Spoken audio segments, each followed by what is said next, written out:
እና አሁን ማርክስ ካያችሁት እንግዲህ ባለፈው ቪዲዮ የቀጠለ ነው ማለት ነው። ከ8ኛው ቪዲዮ የቀጠለ ይሄ 9ኛው ቪዲዮ ነው ማለት ነው። ኢሚዲየት የቀጥሎ ነው። ስለዚህ ማርክስን ካያችሁት ሲ ኢዝ ኢኳል ቱ ማለት ካፕስ ሲ ትልቁ ሲ ትንሿ ሲ ሲደመር ቪ ነው ያደረገው። ለምንድን ነው? ሲ የቤት ክራይ ማለት ፊክስድ ኮስት ነው ለማለት ነው። ፊክስድ ኮስት ነው፣ ቋሚ ነው፣ አይለዋወጥም። የሚለዋወጠው ሌበር ብቻ ነው፣ ሌላው ነገር አይለዋወጥም። እና ኤክስፕሎይቴሽን ያለው ሌበር ላይ ትርፍ ያለው ወይም ይሄ ሰርፕለስ ቫልዩ የሚባለው ነገር ያለው ሌበሩ ላይ ብቻ ነው ለማለት ነው። ይህንን የሚለው ግን የትኛውም የቢዝነስ ትምህርት ቤት ሄዱ ወይም ኢንተርኔት ላይ ሄዱ፣ ጉግል አርጉ፣ ምናምን በሉ፣ የቢዝነስ መጽሐፍ ፒክ አርጉ፣ ፊክስድ ኮስት እና ቫሪያብል ኮስት የሚባሉትን ነገሮች ነው አሁን ማርክስ ሊያስቀምጠ የፈለገው። ፊክስድ ኮስት የሚባለው ለምሳሌ ብዙ ጊዜ ትርፍ በአመት ስለሚሰላ በአመት ውስጥ የማይለወጥባችሁ ነገር ማለት የማይለወጥ ወጪ ላይ ነው። ታውቁታላችሁ፣ እንደዚህ አይነት ወጪ አለባችሁ ማለት ፊክስድ ኮስት። እነዚህም አሁን የቤት ክራይ፣ የግብር፣ የፕሮፐርቲ ግብር፣ ለምሳሌ ፋብሪካ ካላችሁ የመሬት ግብር የምናምን ቋሚ ነው። ኦልሬዲ ያላችሁ ይታወቃል። ምናምን መንግስት መጥቶ ህግ ከቀየረ እንደገና በአዲስ ምናምን ላይክ ነው። አኑዋሊ ታውቁታላችሁ። ትርፍ የሚሰላው በአመት ስለሆነ ማለት ነው። በየአመቱ ታውቁታላችሁ። ለምሳሌ ማሽን ካላችሁ ማሽኑ በየአመቱ እያረጀ ይሄዳል አይደለ? እያረጀ ስለሚሄድ ያንን እንደ ወጪ ትቀንሱታላችሁ። ምክንያቱም ከሆነ አመት በኋላ ማሽኑ ወይ መጣል አለበት ወይ መታደስ አለበት። ወጪ እያወጣችሁ በሰራ ቁጥር እያረጀ እየበሰበሰ ስለሄደ ማለት ነው። የኢንሹራንስ ወጪ አለ፣ የቋሚ ሰራተኛ ወጪ አለ። እና ፊክስድ ኮስት ማለት በአመት ውስጥ የምታውቁት አስቀድማችሁ ልታቀዱት የምትችሉት ወጪ ማለት ነው። መጠኑን የምታውቁት በግምት ምናምን አይደለም። እስቲ ሊያዝለት ብላችሁ ይታወቃል እንዲህ አይነት ወጪ ያለኝ ብላችሁ የምታስቀምጡለት ነው። ፊክስድ ኮስት እሱ ነው። ሳንክን ኮስት ይባላል። ወይም የሰመጠ ወጪ በቃ ሳንክ ሆናል። በቃ እጅ አውቀ ነው ከከሰርክም ትከስረ። ቫሪያብል ኮስት የሚባሉት ማርክስ አሁን እንትንን ምንድን ነው የሚለው ጥሬ ዕቃን ማለት አሁን ለምሳሌ ኮት የሆነ ጨርቅ ስታመርቱ ለምሳሌ አሁን ሸማኔው ክሩን ማርክስ ኮንስታንት ነው ይለዋል። ክር ግን ኮንስታንት አይደለም። ለምን መሰላችሁ? በፋብሪካ ደረጃ ብዙ ጊዜ ዝም ብለው አይደለም ማለት ሲታዘዙ ገበያ አይተው ምናምን ነው የሚያመርቱት። ስለዚህ ምርታቸው ሁል ጊዜ በአመት ይናል እናመርታለን አይደለም። ማርኬቱ ይወስነዋል። ኢትስ ዳይናሚክ። ስለዚህ ሲታዘዙ ምናምን ነው የሚያመርቱት። ስለዚህ አሁን ለምሳሌ ጨርቅ፣ ክር፣ ዚፕ ምናምን የጨርቅ ፋብሪካን ብትወስዱ ነው የምላቸው። እነዚህ ተለዋዋጭ ናቸው። ሮ ማቴሪያልስ ብዙ ጊዜ እንደ ፊክስድ ኮስት አይታዩ። ምክንያቱም እንደ ሁኔታው ነው የምትጨምሩ ማለት ቫሪያብል ተለዋዋጭ ኮስት ናቸው ነው የሚባሉት። ስታፍም ራሱ አሁን ለምሳሌ ቋሚ ሰራተኛ ይኖራቸዋል። ነገር ግን ለምሳሌ በገፍ ትእዛዝ ሲመጣላችሁ ሰራተኛ ዝም ብላችሁ ልትመለምሉ ትችላላችሁ። ብዙ ሰው ልትቀጥሩት። ለምሳሌ አሁን የግንባታ ሰራተኛ ብትሆኑ ማለት ኮንትራክተር ብትሆኑና ጨረታ ስታሸንፉ ነው ለምሳሌ ብዙ የጉልበት ሰራተኛ ሆነ ኢንጂነርም ምናምን ሪክሩት አድርጋችሁ የምትሄዱት እንጂ ጨረታ ሳታሸንፉ ዝም ብላ እኔ ጋ ቁጭ ብላ አትሉትም። ገብቷችኋል? ወጪ ነው፣ አያስፈልግም። ቫሪያብል ነው። ገበያው ላይ ያለ ኤኒታይም ፒክ ማድረግ እችላለሁ ስለምትሉ ከቫሪያብል ኮስት ነው የሚገባው። የመብራት አለ። አሁን ለምሳሌ ፋብሪካ ከሆነ በጣም ስታመርቱ ነው ኤሌክትሪክ ወጪያችሁ የሚኖረው እንጂ አይደለ። ማሸጊያ አለ። ማሸጊያም ስታመርቱ ነው። እንደ ምርታችሁ መጠን ይለያያልና ለምሳሌ ነዳጅ ሊጨምር ይችላል፣ ነዳጅ ሊቀንስ ይችላል። ኢት ዲፔንድስ። በየሰዓቱ በየቀኑ የሚለዋወጡ ነገሮች ስለሆኑ ቫሪያብል ኮስቶች ናቸው። ማርክስ ግን ቫሪያብል ኮስት ሊያደርግ የሚፈልገው ማንን ነው? ሌበር ፕራይስን ብቻ ነው። which is ግን ሮንግ ነው የምላችሁ። ሌበር ብቻ አይደለም ቫሪያብል ኮስት የትኛውንም። ይሄ በሱ ዘመን እንደዛ ሊሆን አይደለም። በሱ ዘመን ኢንዱስትሪያላይዝድ ሆነዋል እንግሊዞቹ። ብዙ ስራ እየሰሩ ነው፣ እያመረቱ ነው። they know ፊክስድ ኮስት ምንድነው፣ ቫሪያብል ኮስት ምንድነው በደንብ ያውቃሉ። እና ይሄ ኮስት ብሬክዳውኑ ራሱ ስህተት ነው። ገብቷችኋል? ሰውየው አሁን ምን እያደረገ እንደሆነ እንድታዩ ነው። ካፒታሊስት በዝባዥ ነው፣ ጉልበት ይበላል ለማለት ብሎ ብቻ የውሸት ኮስት ብሬክዳውን ያመጣል። ገብቷችኋል?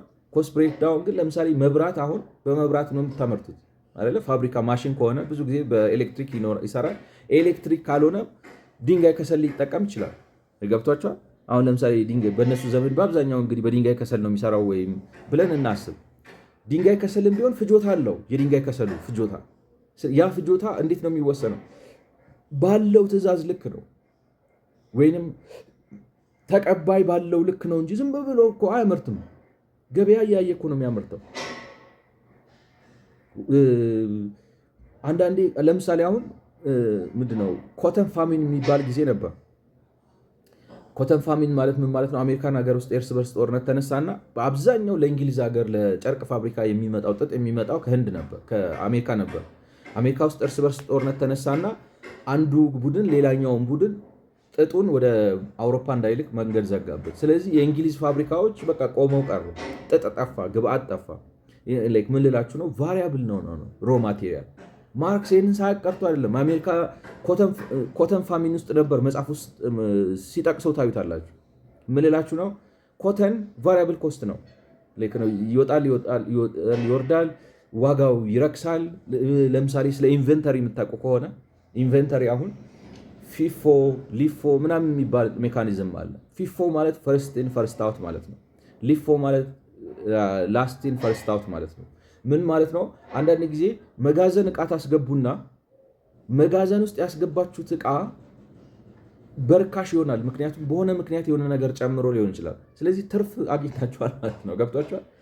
ጥሬ እቃ ለምሳሌ ጥጥ ገዝታችሁ የጨርቅ ፋብሪካ ብትሆኑ ጥጥ የዛሬ ዓመት ገዝታችሁ መጋዘን አስገብታችኋል እንበል። ግን አሁን ለምሳሌ እንደ ኮተን ፋሚኑ ተፈጥሮ የጥጥ ዋጋ ላይ ሊወጣ ይችላል። ገብቷችኋል? ስለዚህ ኮስታችሁ አልተለዋወጠም፣ ቫሪያብል አልሆነም፣ ይለዋወጣል። ሮ ማቴሪያል እንትኑ ኮስቱ ይለያያል። የቤት ክራይ ግን የዓመት ካከፈላችሁ የዓመት ከፈላችሁ ነው። ገብቷችኋል? ግብርም ከሞላ በዓመት ውስጥ ነው እንጂ የሚቀየረው ድንገት መጥቶ ዛሬ የሚቀየርባችሁ የለም። እና ኮንስታንት ምን ልላችሁ ነው? ማርክስ ኮስት ብሬክዳውን ሲሰራ ራሱ ሆን ብሎ አውቆ ቫሪያብል የሚያረጋት ማንን ብቻ ነው? ሌበርን ብቻ ነው። ለምን? ለማጭበርበር ስለሚፈልግ።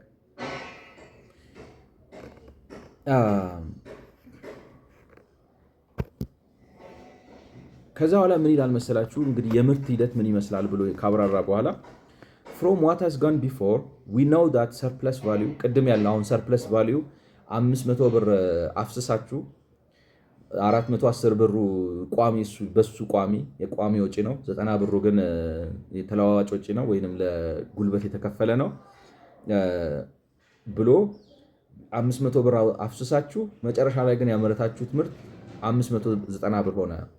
ስለዚህ 90 ብር ሰርፕለስ ቫልዩ አላችሁ ወይንም እንደሱ አጉል ለመመስጠር ካልፈለጋችሁ 90 ብር ትርፍ አላችሁ ማለት ነው። From what has gone before we know that surplus value is purely the result of variation in the value of V ይላል። ስለዚህ እስካሁን ከተነጋገርነው ነገር እያለ ነው።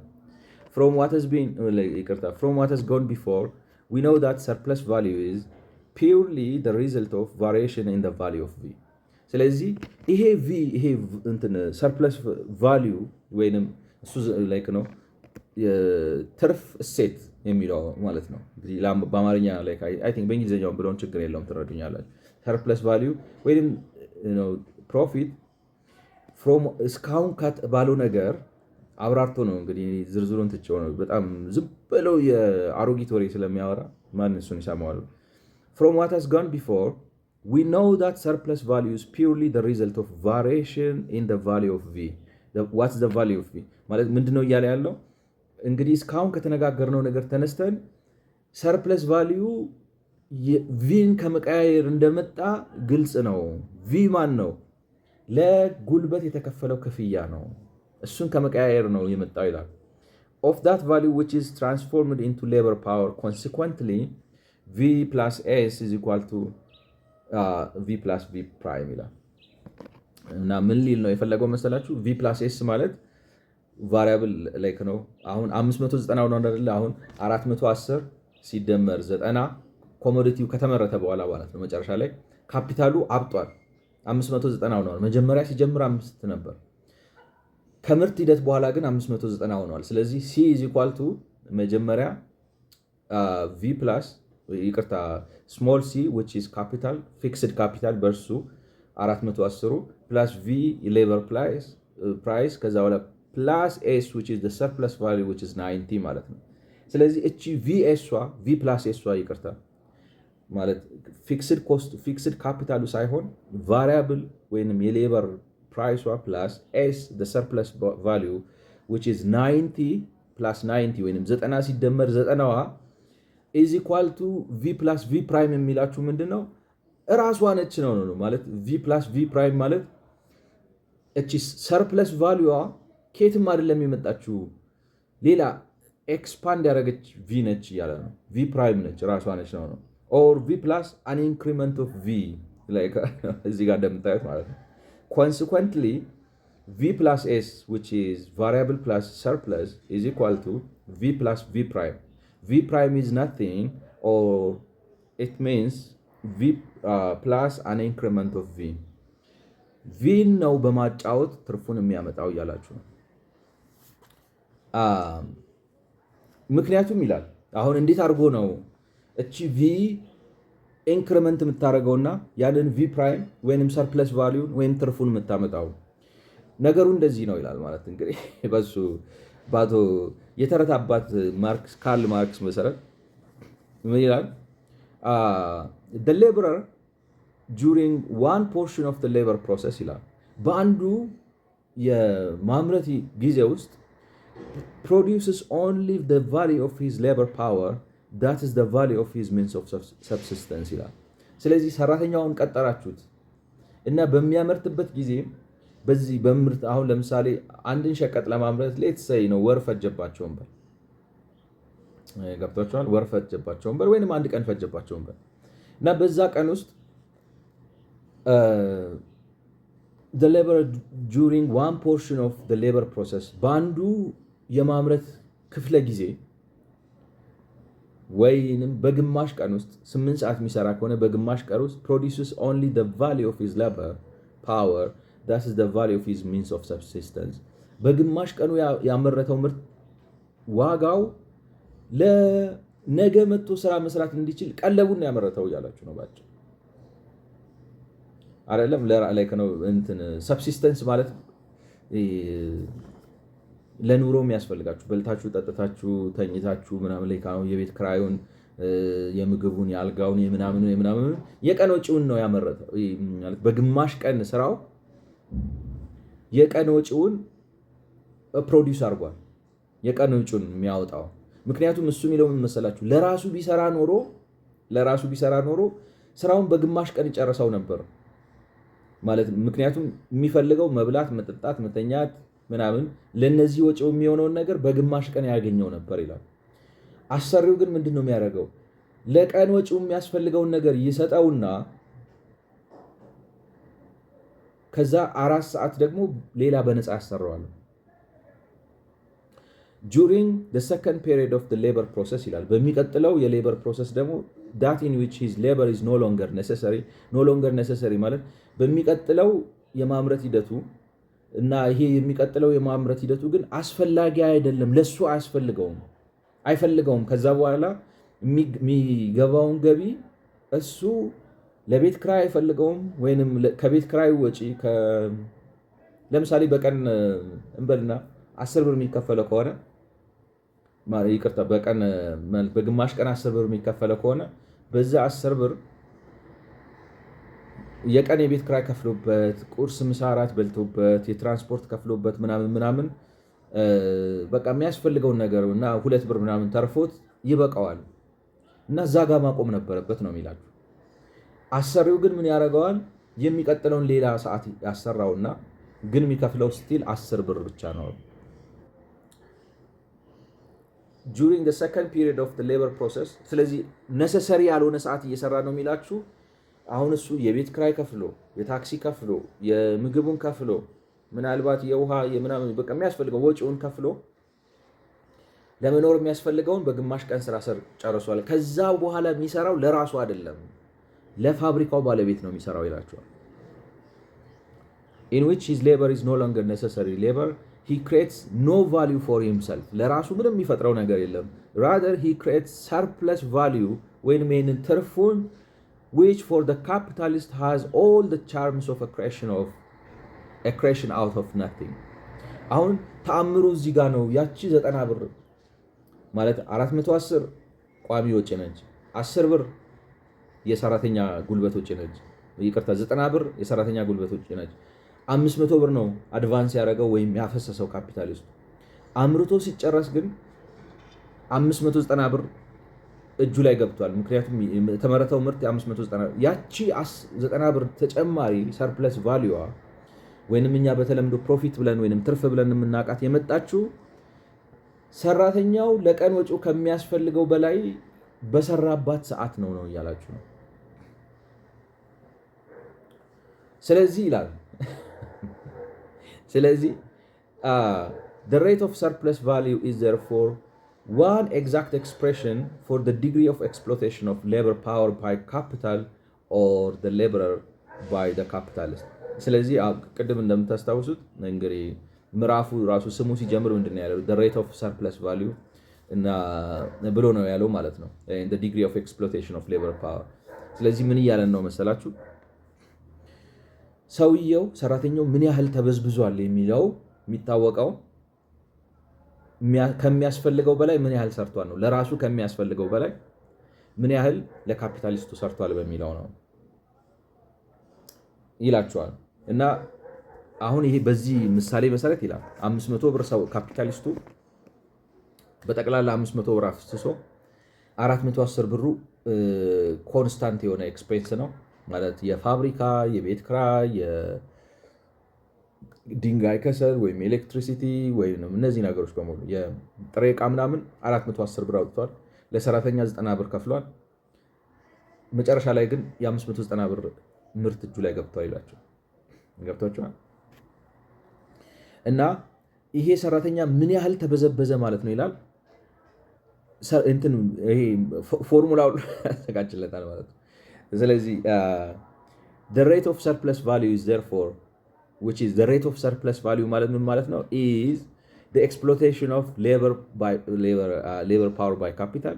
ስለዚህ the rate of surplus value ማለት ወይንም ይሄ ትርፍ የሚፈጠርበት መጠን ሬት ለመተርጎም ትንሽ አስቸጋሪ ነው አይደል? በአማርኛ ሬት ማለት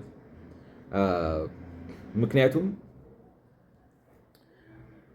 ሬት እንዴት ብላችሁ ነው ትንሽ ያስቸግራል አይደል? ሬት I don't know like እንትን ነው በምን ያህል ተበዘበዘ የሚለው ለማወቅ the rate of surplus value ወይንም ይሄ ትርፉ ምን ያህል ጨመረ የሚለው ሰራተኛው ምን ያህል ሰራተኛው በካፒታል ምን ያህል ተበዘበዘ ወይንም ሌበር ጉልበት በካፒታል ምን ያህል ተበዘበዘ ወይንም ካፒታሊስት ሰራተኛው ምን ያህል በዘበዘውን የሚለውን ይወስናል። አይታችኋል እንዴት አድርጎ አሁን እንደሚያሰጥነው ይዩት። ሰውየው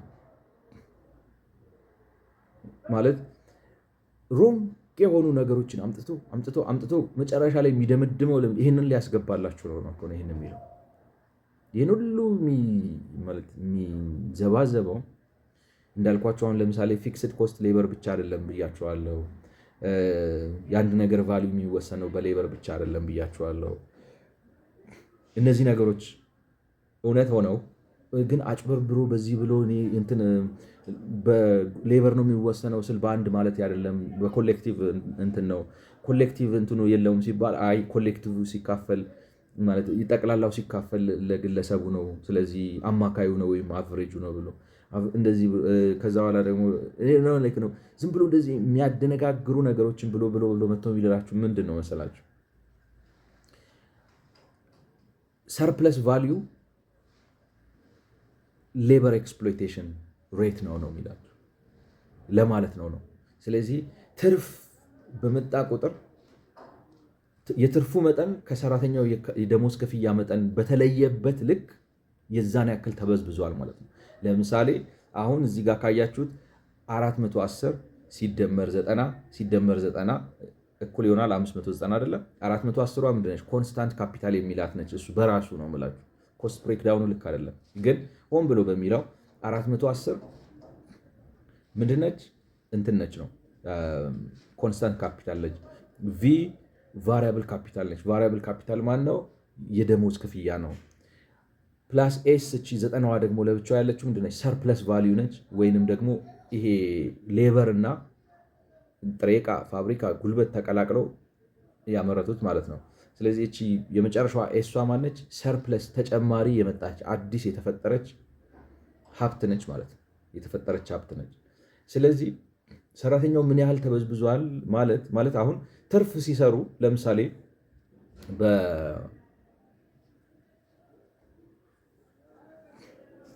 አሁን ለምሳሌ ትርፍ ሰውየው 500 ብር አውጥቷል አይደለ? ላይክ ነው ኖርማል ትርፍ ሲሰራ 500 ብር አውጥቷል፣ 90 ብር አትርፏል። እና ስንት እጅ ነው ትርፍ ስንት እጅ አተረፍክ ሲባል የሚያደርገው ምንድን ነው?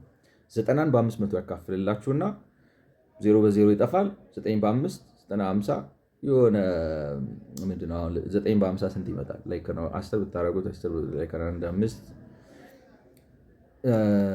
የሆነ ስንት ነው የሚያተርፈው?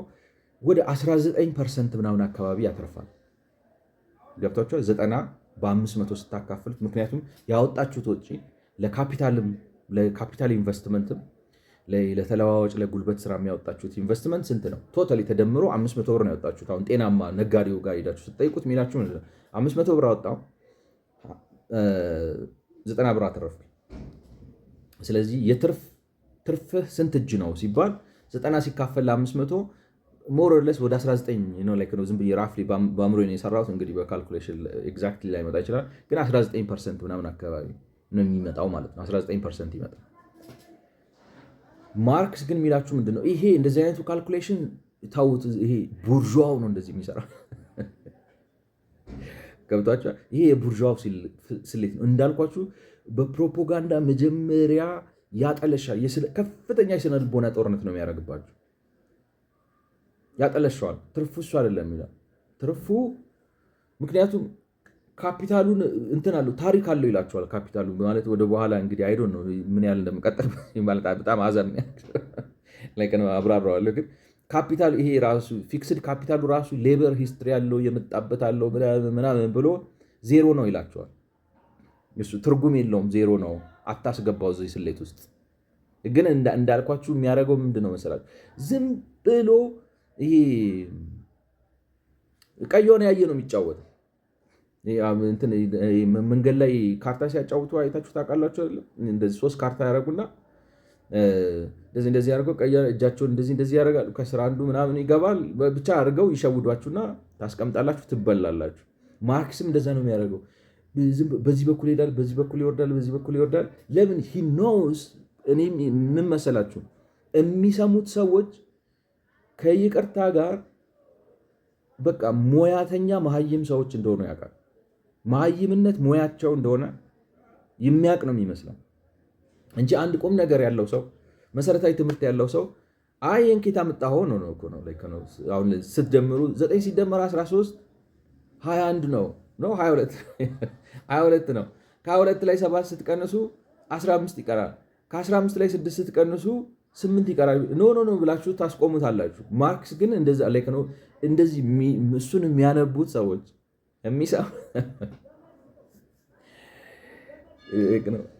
የተመረቁ እንትን መነሳነስ ምናምን ያዞሩ ይሄ ምንድነው እንትን የጫኑ ምናምን በቃ ፕሮፌሽናል መሀይሞች እንደሆኑ ስለሚያውቅ አጭበርብሮ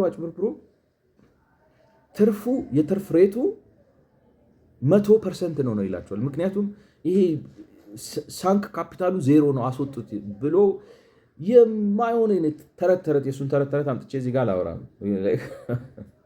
እንዳልኳቸው እንደዚህ እንደ ቅድሙ አይነት ምንም ትርጉም የሌለው መደመር መቀነስ ይሰራና ዜሮ ነው አውጡት ይላቸዋል። 410 ብሩ። ይሄ ግን ኖርማሉን ሰው አሁን ስንት ነው ያተረፍከው ብትሉት 500 ብር ይዤ ሄድኩኝ። አሁን ምን ማትስ ይጠይቃል ነው የምላችሁ። አሁን ምን ያህል በሰዎቹ መሀይምነት ላይ እንደሚተማመን እንድታዩት ነው። ይገብቷቸዋል። አንድን ሰው ሄዳችሁ 500 ብር ይዘህ ሄደህ 590 ብለህ ነው አንድ ቃል 500 ብር ገዛህ። ከዛ ላይ 590 ብር ሸጥከው ትርፍ ስንት ነው ብትሉት 90 ብር ነው። ስንት እጅ ነው ካላችሁ 90 ሲካፈል 500 ወደ 19% አካባቢ አትርፍ ያለው ይላቸዋል። ማርክስ ግን የሚለው ምንድን ነው? እንደሱ አይደለም። የ410 ብሩ አይቆጠርም፣ እዚህ ስሌት ውስጥ መግባት የለበትም፣ ቫሪያብሉ ብቻ ነው ኮንሲደር መደረግ ያለበት ይላቸው። ለምን እያወራ ያለው እንዳልኳችሁ ማለት ሊያወራ የሚፈልገው ምንድን ነው?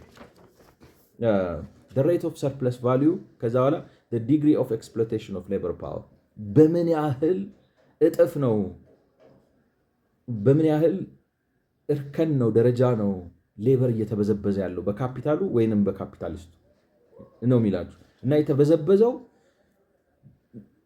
100 እጥፍ ነው፣ ምክንያቱም የትርፍ ምንጭ እሱ ብቻ ነው ያለችው ለማለት ብሎ ማለት ነው። እና እዚህ ጋር እንግዲህ እንዳስቀመጥኩላችሁ እንደምታዩት እንደዚህ አድርጎ ማለት ያ ላይክ ነው። but in truth the rate of surplus value is not equal to s small s, which is the surplus value over big capital, which is the capital which is originally advanced, or small s over c plus v, the same thing ነው like ነው arithmetically the same thing ናቸው። ምክንያቱም c ካያችሁት ኦሪጂናሊ ቅድም እንዳልነው c ትልቁ ካፒታል እኩል ይሆናል ትንሹ ካፒታል ሲደመር ቫሪያብል ነው ብሎናል አይደል? ስለዚህ c እና ካፕ c እና ስሞል c plus v ኢንተርቼንጀብል ናቸው like ነው ኢኳል ቫልዩስ ናቸው። ስለዚህ ሰርፕለስ ኦቨር ሲ ወይንም ሰርፕለስ ኦቨር ሲ ፕላስ ቪ ሳይሆን which means 410 ሲደመር 90 ሳይሆን that it is not 90 over 500, which is according to my calculation I don't know like ነው 19% ምናምን like ልሳሳት እችላለሁ but 90 over 90 which is 100%። ስለዚህ ለምሳሌ አንድ እያላችሁ ያለው ምን መሰላችሁ? ባጭሩ በአማርኛ ለማስቀመጥ ቀለል አድርገን ለማስቀመጥ አንድ ባለሀብት 500 ብር አውጥቶ 490 ብሩ ኢንቨስትመንቱ ነው ለማሽን፣ ለቤት ክራይ፣ ለጥሬ ዕቃ ምናምን ያወጣው ነው። 90 ብር ደግሞ ለጉልበት ለሰራተኛ ጉልበት ያወጣው ነው እና መጨረሻ ላይ 590 ብር አገኘ ማለት የተመረተው ዕቃ በዚህ ሂደት ይሄ ሌበሩን፣ ማሽኑን፣ ፕሮዳክቶቹ ምናምን ተቀላቅለው ባመረቱት ምርት የተገኘው ትርፍ ማለት የተገኘው ሸቀጥ የሚሸጥበት ዋጋ 590 ብር ነው። ስለዚህ ትርፉ ካፒታሉ 590 ብሎ ኤክስፓንድ አድርጓል እና በዚህ ሂደት ሰራተኛው 100 እጥፍ ተበዝብዟል። ምክንያቱም ይቺ የመጣችው ትርፍ 90 ብር የመጣችው ከሱ ጉልበትና ጉልበት ብቻ ነው። ምክንያቱም መጀመሪያ ምን ብሏቸዋል? የአንድ ሸቀጥ ዋጋው አሁን እንዴት አድርጎ እልም ያለ ውሸት እንደሆነ እንድታዩልኝ ነው የምፈልገው።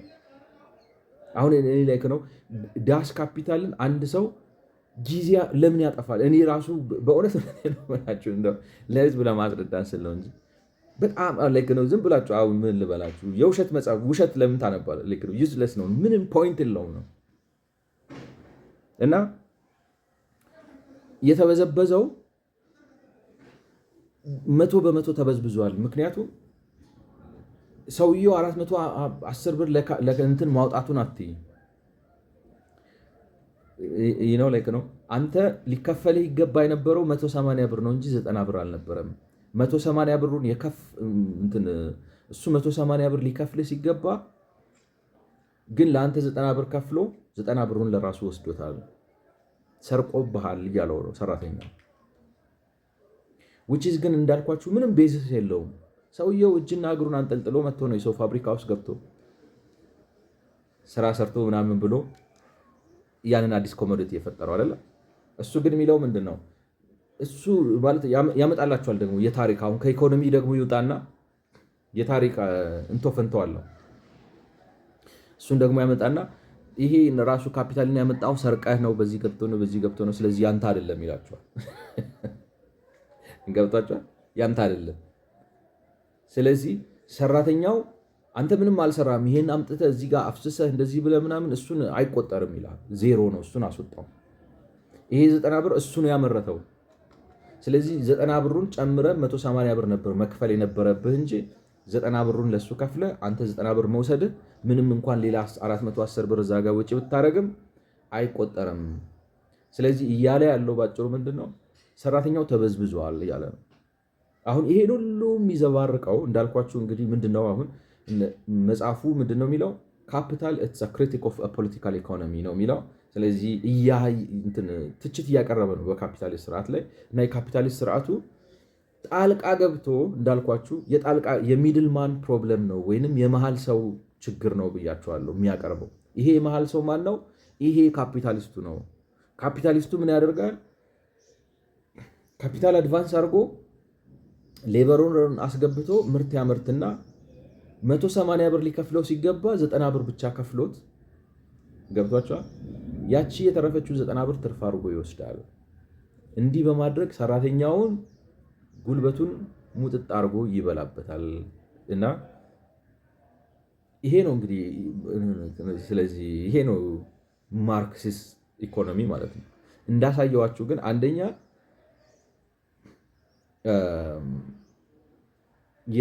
አሁን የችን ለማለት ግን የሚያስችለው ምንድን ነው ማለት ቅድም አሁን መጀመሪያ እዛ ላይ ብዙ ግርግር ፈጥሮ የአንድ ሸቀጥ ዋጋው የሚወሰነው በሌበር ጉልበት ነው ወይም በወጣበት ያንን ሸቀጥ ለማምረት በወጣበት ጉልበት ነው የሚለው ለምንድን ነው? ሌላ ምንጭ የለውም ነው በኢኮኖሚክስ ሌላ ምንጭ የለውም። ቅድም ግን እንዳሳየዋችሁ ሌበር በራሱ ማለት አንድ ትልቅ ግብአት ቢሆንም በራሱ ግን እሱ ወይም ብቻውን ግን የአንድን ነገር ዋጋ አይወስንም። ከሌሎች ጋር አብሮ ነው የሚወስነው። ብቻውን መወሰን አይችልም። ግን ማርክስ ምንድን ነው የሚያደርገው? እንደዚህ አይነት ዝም ብሎ ነው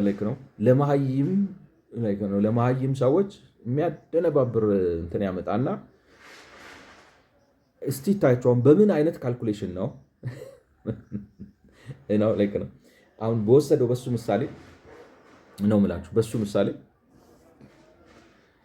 አንድ ሰው 500 ብር ይዞ መጣ። በራሱ ምሳሌ ነው የምላችሁ። 500 ብር ይዞ መጣ። ያንን 500 ብር 410 ብር አላይልህም ማለት ይቻላል ወይ? ገብቷቸዋል። አንተ ያወጣኸውን 410 ብር ለምሳሌ ፋብሪካ የተከልክበትን ጥሬ ዕቃ ያገባህበትን ለሚመረተው ምርት ገበያ ያገኘህበትን የሚመረተው ምርት ምን እንደሚሆን ነው። ብዙ ስራ ሰርቷል ይህ ሰውዬ። አንድን ሰው ብቻ አምጥቶ ቀጥሮ ስላሰራ ገብቷቸዋል። ትርፍህን የወሰድከው ከዚህ ሰውዬ ነው እንጂ ከዛ ከ410 ብሩ እዚች አዲስ የተፈጠረችው 90 ብር ውስጥ ምንም ድርሻ የለውም ለማለት ጤናማ አእምሮ ያለው ሰው አይቀበለው። ማርክስ ግን እንደዚህ ብሎ ነው አሁን እንግዲህ አገር አሳምኖ ማለት የዚህ ነገር በጣም ተራ መሆኑን አትዩ።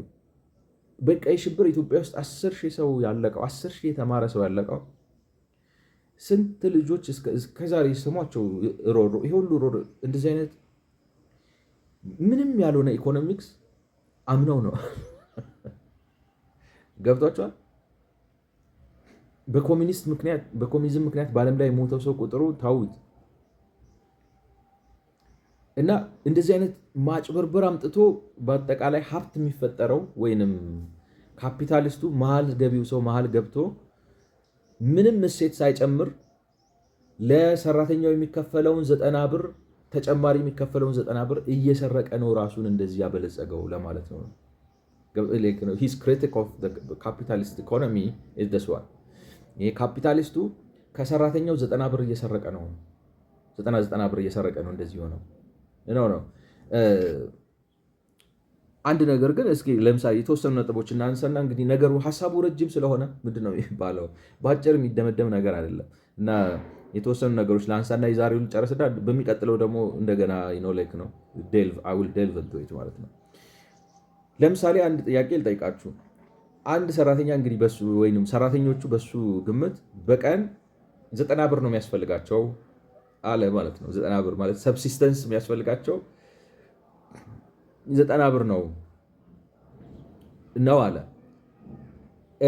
ይሄ ሰውዬ ይሄ አሁን ካፒታሊስቱ ማለት ነው ለዚህ ሰውዬ የስራ እድል ባይፈጥርለት ያ ሰውዬ ጉልበቱን ምን ያደርገዋል ነው 400 ላይክ ነው 500 ብር ካፒታል ይዞ መጥቶ ፋብሪካ ከፍቶ የስራ እድል ፈጥሮ ገብቷቸዋል። ውል ተፈራርሞ ከሰራተኛው ጋር ይህን ያህል ጊዜ አረግልሃለሁ ብሎ ይህን እድል ባይፈጥርለት ኖሮ ጉልበቱ ሰውዬ ጋር ቁጭ ብሎ ምን ያደርጋል? ምንም መስራት ቢችል ኖሮ ሌላ ዓላማ ቢኖረው ኖሮ ሌላ ነገር ያደርግበት ነበር አይደል? ምንም አያደርግበትም ሰውዬው ልክ ነው። እዚህ መጥቶ የሚሰራው ምንድን ነው? ሌላ የሚሰራው አማራጭ ስለሌለው ነው።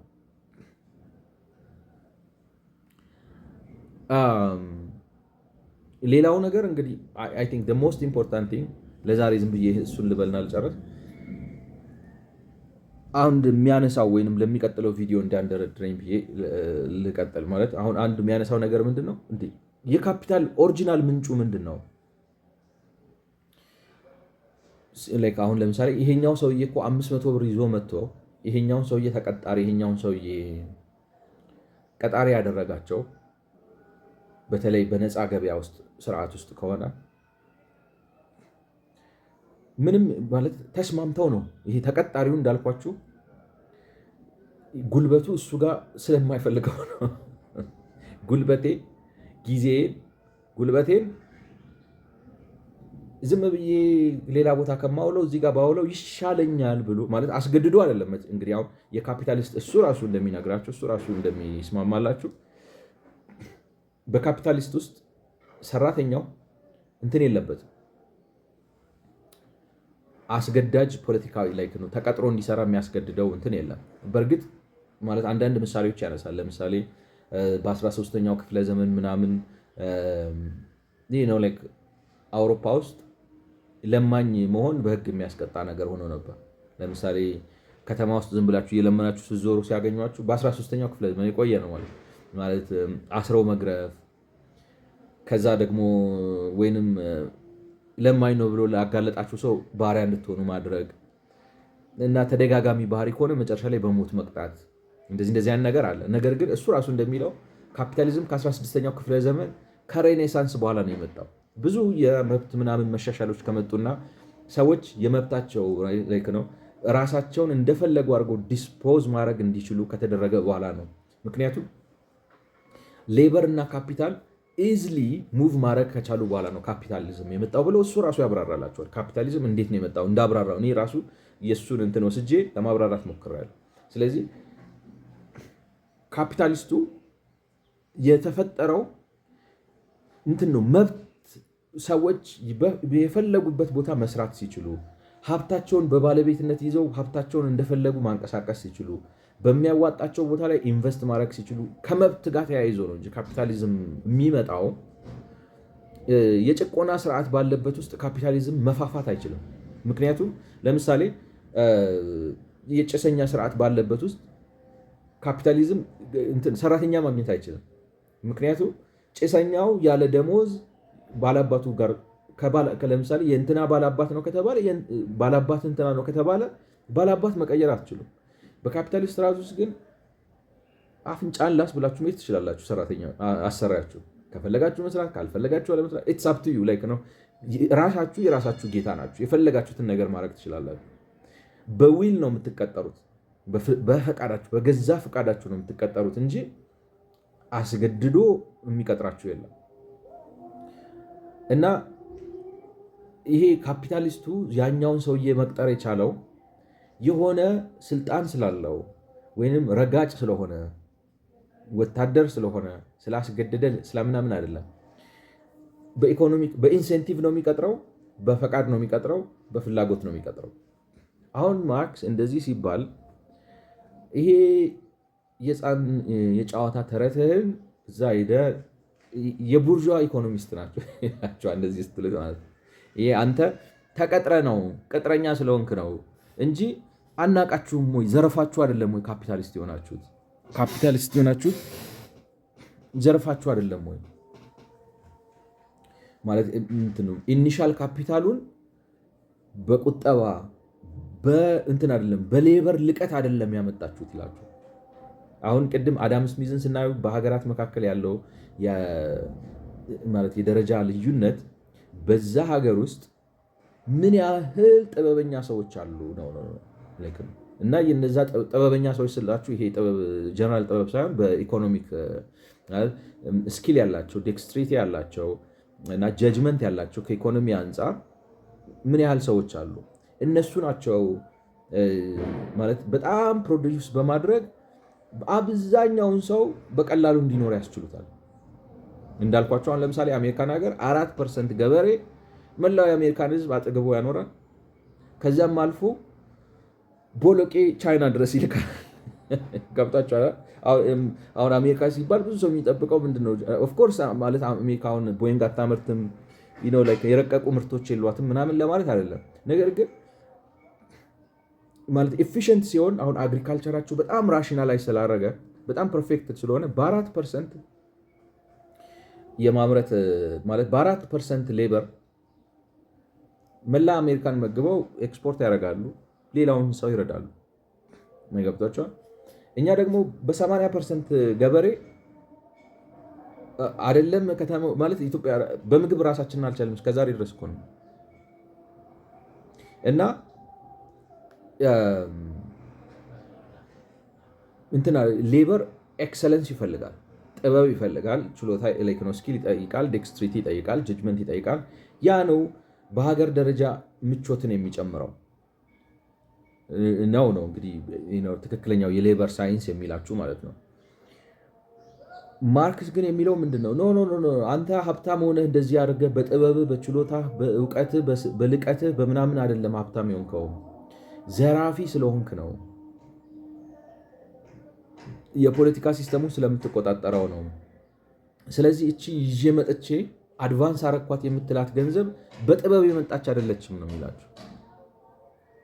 ገብታችሁ አሁን ይህንን ማን ያምነዋል ነው ማለት ጤነኛ ሰው ለመስማት ይቸግረዋል ነው የምላችሁ። እኔ እንደተረዳሁት ጤነኛ አሁን ለምሳሌ የእኛ ትውልድ ይህንን አንደርስታንድ ለማድረግ ማለት ኖርማሉ ሰው በዚህ ይጭበረበራል ብዬ አላስብም። ግን እንደ ከልት ዩት ከልት እኮ ማለት ምን ማለት ነው? አሁን አሜሪካን ሀገር አሁን ሰምታችሁ ታውቃላችሁ? አይዶ ነው አንድ ሰውዬ ታውቃላችሁ፣ ሰዎችን አሳምኗቸው ከሞቀ ከደመቀ ኑሮ ከአሜሪካን ሀገር አስኮብልሎ ቀላል በሺህ የሚቆጠሩ ሰዎችን ማለት ነው ላቲን አሜሪካ ውስጥ ወስዶ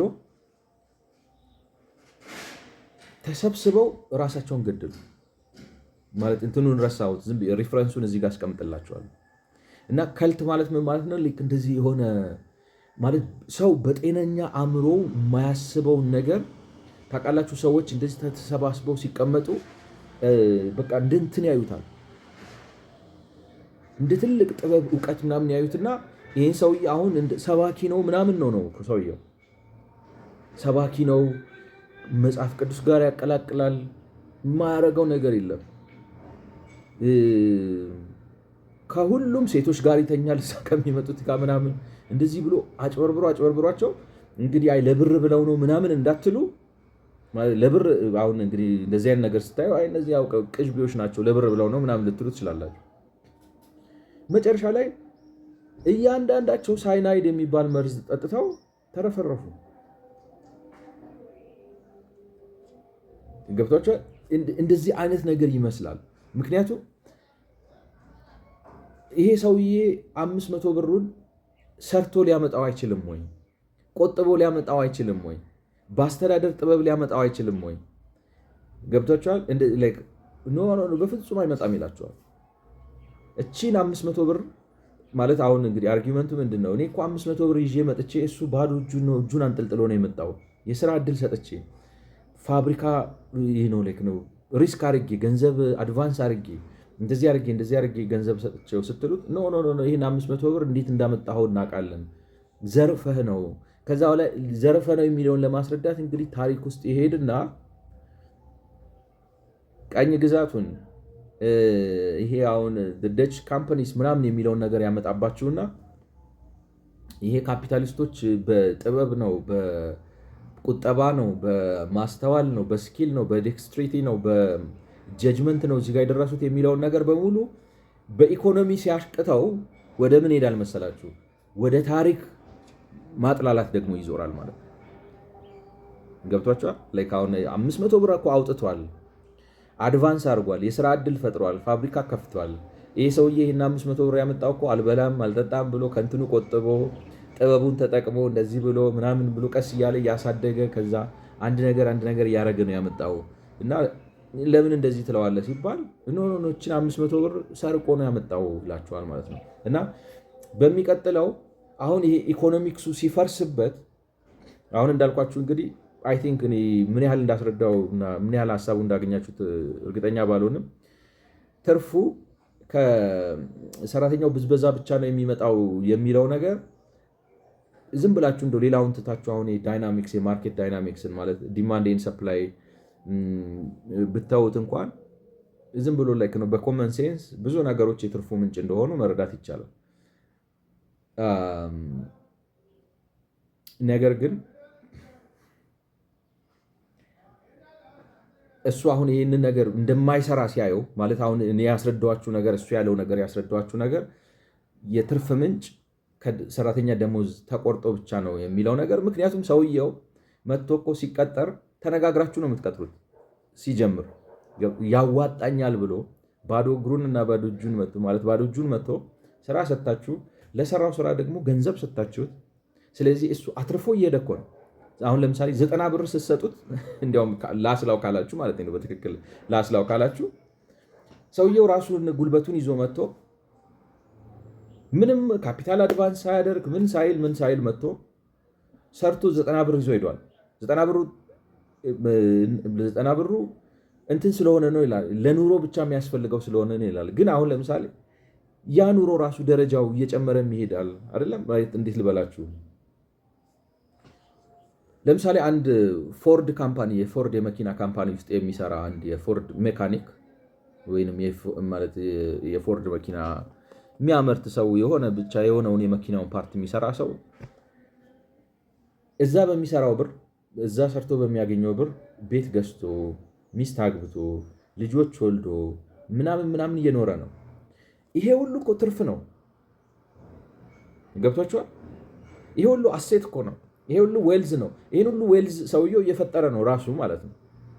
ገብቷችኋል? ዊች ምንም ኮንትሪቢዩት ሳያደርግ እያደረገ ነው። ያ አሰሪውም ደግሞ እንግዲህ እሱን ለማሰራት ያደረጋቸው ነገሮች አሉ። ስለዚህ ትርፍ ቢወስድ የዚህ ትርፍ ለምንድን ነው የካፒታሊስቱ ትርፍ ሮንግ የሚሆነው? የሰሪው ትርፍ ተቀባይነት የሚኖረው? የግድ መተህ ብረት ካላጣመምክ ለምንድን ነው እንደዛ የሚላችሁ? ቅድም እንዳልኳችሁ የሸቀጦች ዋጋ የሚወሰነው በተሳሳተ መልኩ ነው። ምክንያቱም የሸቀጦች ዋጋ በጉልበት ብቻ አይወሰንም። ምክንያቱም የሸቀጦችን ዋጋ አልቲሜትሊ የሚወስነው ምንድን ነው? ብዙ ነገር ነው። አሁን እሱ እንዳልኳችሁ በሚቀጥለው አሁን ወደ ካፒታሉ ስገባ ነው አሁን ካፒታሉን አታክ የሚያደርግበትን ኦሪጂናል ካፒታሉን አታክ የሚያደርግበትን መንገድ ሳመጣው ለማሳየት ሞክራለሁ። ማለት ካፒታል በሰላማዊና ትክክለኛ መንገድ መምጣት ይችላል ወይንም ይመጣል። ወይንም በዓለም ላይ ያለው አብዛኛው ካፒታል ጤናማ ነው።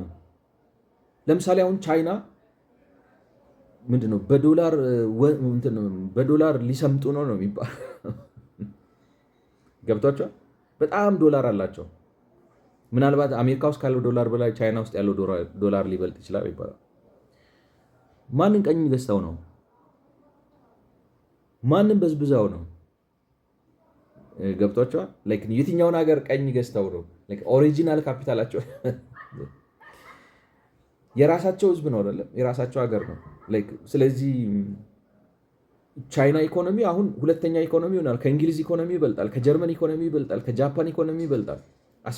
ደግሞ ይበልጣል ሲባል ደግሞ ዝም ብሎ እንደው መብለጥ ሳይሆን አሁን ቻይና ያለችበት ቶታል ጂዲፒ ወደ 18 ትሪሊየን ምናምን አካባቢ ነው። የጃፓን 4 ትሪሊየን ማክሲመም 6 ትሪሊየን ቢሆን ነው ቢያንስ። ካሁን ከጃፓን የቻይና ኢኮኖሚ ማለት ቶታል ጂዲፒው ነው የምላችሁ በምንድን ነው በ3 እጥፍ ይበልጣል። በትሪሊየን በ3 እጥፍ ይበልጣል ማለት ነው። 6 18 3 እጥፍ ይበልጣል ማለት ነው። እና ቻይናዎች እንግሊዝን ቀኝ ገዝተው ነው? አፍሪካን በዝብዘው ነው? አይደለም ነው በናቹራል በኖርማል መንገድም ካፒታል ይመጣል። ኤኒዌይ ማይ ፖይንት ኢዝ ነገሩ ሀሳቢ ትንሽ ተበታተነብኝ፣ ግን ሌላቸው የፈለኩት ነገር ምንድን ነው? አሁን እንደዚህ ብሎ ምንድን ነው የሚባለው የሸቀጦች ዋጋ በእንትን ይወሰናል። የሸቀጦች ዋጋ በወጣበት ጉልበት ብቻ ይወሰናል ይላቸዋል። በወጣበት ጉልበት ግን ብቻ አይወሰንም። ምክንያቱም ብዙ ፋክተሮች አሉ። ማለት አሁን በሚቀጥለው ፕሮፊት ከየት ይመጣል የሚለውን ነገር ለማሳየት ማለት ነው እሞክራለሁ። ፕሮፊት ከየት ሊመጣ ይችላል? ኦፍኮርስ ሌበርም ፕሮፊት ሶርስ ሊሆን ይችላል፣ ግን የግድ ከሌበር ኤክስፕሎይቴሽን ብቻ አይደለም። ስለዚህ እሱ የሚላችሁ ምንድን ነው? ሸቀጥ ዋጋው የሚወሰነው የግድ በፈሰሰበት ሌበር ነው ይላችኋል። አንድ ሸቀጥ ግን ሌበር ፈሶበት ገበያ ላይ ወጥቶ አዋጭ ካልሆነ ይጣላል። ገብቷችኋል? አሁን ለምሳሌ አንድ ምሳሌ ልስጣችሁ። ኮታ አምራች ናችሁን በል። ኮታ አመረታችሁ፣ ገበያው ተለመደ ብላችሁ ማለት የምትጠብቁት በየወሩ የምትጠየቁት አለ ማለት በየወሩ ሰፕላየር ተብላችሁ የምትጠይቁት አለ። የዛን ያክል አመረታችሁ። ግን እንበልና አያምጣውና ይህ ነው ላይክ ነው የተወሰኑ ሁኔታዎች ተፈጠሩና ኢትዮጵያ ውስጥ ሰው ኮት ከመግዛት ተቆጠበ እንበል። ገብቷችኋል? ሰው ኮት ከመግዛት ተቆጠበ። ስለዚህ ትኩረቱን ወዴት አደረገ? ወደ ሌላ ነገር አደረገ። ላይክ ነው ለምግብ ላይ ሊሆነ ማለት በጣም አሁን ለምሳሌ የዋጋ ግሽበት እየባሰ ሄዶ ሰው ላይክ ነው ልብስ መግዛት ትቶ በቃ ያገኘውን ነገር በሙሉ ምግብ ላይ የሚያሳልፍበት ሁኔታ ከመጣ ምንም እንኳን ያመረታችሁት ጉልበት ቢኖርም እና ኮቱ ገበያ ውስጥ ቢገባ ገዢ ስለሚያጣ ነጋዴው ኮቱን ብር ይዞበት ስለሚቀመጥ ዋጋ ሰብሮ ራሱ ሊሸጠው ይችላል። ማለት አሁን ለምሳሌ 100 ብር የሚያተርፍ ከሆነ በቃ ይብቃኝ 20 ብር አተርፋለሁ ወይም 50 ብር አተርፋለሁ ብሎ አውርዶ ሊሸጠው ይችላል። which means ምን ማለት ነው? የፈሰሰበት ጉልበት አልተቀየረም። ዋጋው ግን በገበያ ውስጥ ባለው ሁኔታ ተወስኗል። ስለዚህ የአንድን ሸቀጥ ዋጋ የሚወስነው የፈሰሰበት ጉልበት አይደለም ልላችሁ ነው። እሱ ግን ያንን ብሎ ያመጣና ከዛ በኋላ እዚህ ጋር ያመጣው ትርፍ የመጣው ይህንን ሰውዬ ለኑሮ ከሚያስፈልገው ሰዓት በላይ አሰርተኸው ነው። ሰውየውን ግን አስገድጆ አይደለም ያሰራሁት። ሰውየው አስልቶ ነው፣ በገበያው በሁኔታው በነበረበት ሰዓት አስልቶ ይሄንን ጉልበቴን ለዚህ ብሰጠው ገንዘብ አገኛለሁ ብሎ እና የማገኘው ገንዘብ ደግሞ ያዋጣኛል ይሻለኛል ብሎ ፈልጎ ነው የገባው ስለው ኖ እንደዛ አይነት ይሄንን አንተ በተዘዋዋሪ አምጥተህበት ነው ይላቸዋል። ይሄንን የውዴታ ግዴታ በታሪክ መዛባት ምክንያት ያንተ ቅጥረኛ እንዲሆን አድርገው ነው። በታሪክ መዛባት ምክንያት ምን ማለት ነው? የማምረቻ አካሎቹን በሙሉ በጦርነት በዘረፋ በምናምን ወስደህ ትልቅ ሀብት ፈጥረሃል። ገብቷችኋል? አሁን የኢኮኖሚክ አርጊመንቱ ሲሸነፍበት እና ትርፍ የሚመጣው ከዚህ አይደለም ተብሎ ሲታይበት ሰውየው ተገዶ መጥቶ ማለት ተስማምቶ ነው የሚቀጠረው እኮ እኔ ያላስገደድኩትም ወዶ ነው የሚገባው። ደግሞ መግባት ብቻ ሳይሆን ባዶ እጁን ነው የሚመጣው። እውቀቱን ይዞ ይዞ ነው የሚመጣው። ያንን ይዞ መጥቶ ሰርቶ ገንዘብ ይዞ ሄዳል። ኖ ለአንተ እንዲሰራ ያደረግከውና አንተ ይህንን ፋብሪካ መያዝ የቻልከው አንተ ሰራተኛ ስለሆንክ ሳይሆን የዘራፊ ልጅ የቀማኛ ልጅ የምናምን ልጅ ስለሆንክ ነው።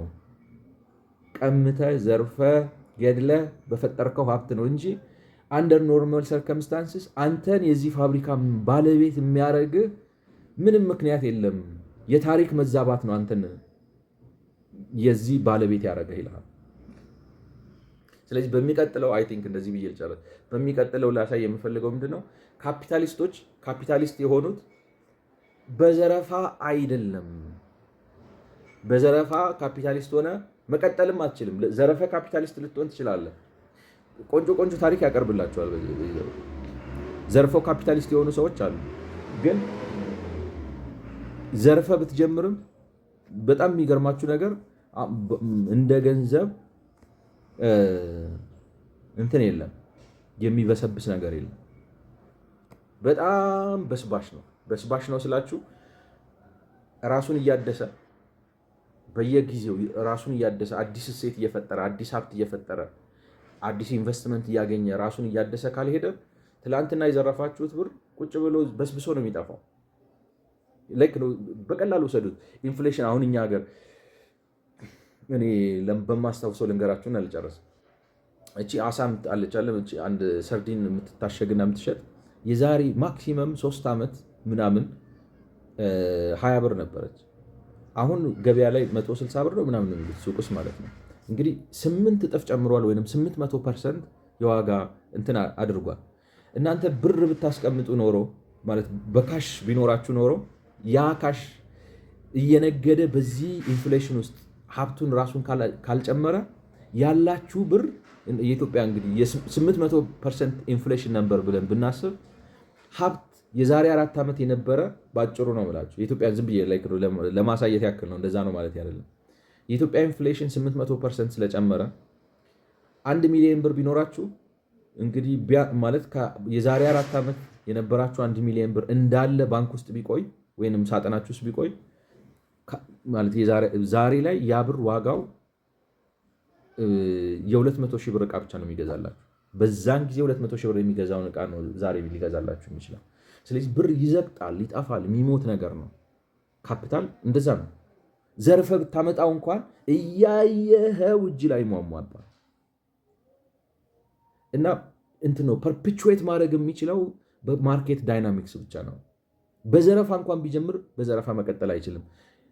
አንሌስ የፖለቲካል ፓወር ኖሮ የሰዎችን የመስራት የፍላጎት የመንቀሳቀስ የምናምን መብት ገድበ በዚህ በኩል አትወጡም በዚህ በኩል አትገቡ ምናምን ብለ ጉልበት በመሳሪያ ኃይል ካልበዘበስክ በስተቀር የሰረከው ሀብት እንኳን ከትውልድ ትውልድ መሸጋገር አይችልም። እየበሰበሰ ነው የሚሄደው ቫልዩ ካልፈጠረ ማለት ነው። ስለዚህ በሚቀጥለው እሱን አስረዳለሁ። ሀሳቡ ትንሽ ስለሚንዛዛ አንዳንድ ቦታ እና ደግሞ ሌሎችም ከውጭ ኖይዞች ምናምን ስላሉ እነሱ ዲስትራክት እያደረጉኝ ሀሳብ ይበታተናል። ግን ለማለት የፈለግኩት ነገር ገብቷቸዋል ብዬ አስባለሁ። በሚቀጥለው እንግዲህ ይሄ ሲፈርስበት ነው ካፒታሊስቱ እኮ ይህንን ካፒታል ያመጣው በነፃ እንትን አይደለም፣ በኮሸር በሆነ በጤናማ መንገድ አለም ሌሎችን በዝብዞ ነው ይላል። እሱን ለማብራራት እሞክራለሁ። ስለሰማችሁኝ አመሰግናለሁ። የዛ ሰው እንባለን። መልካም ጊዜ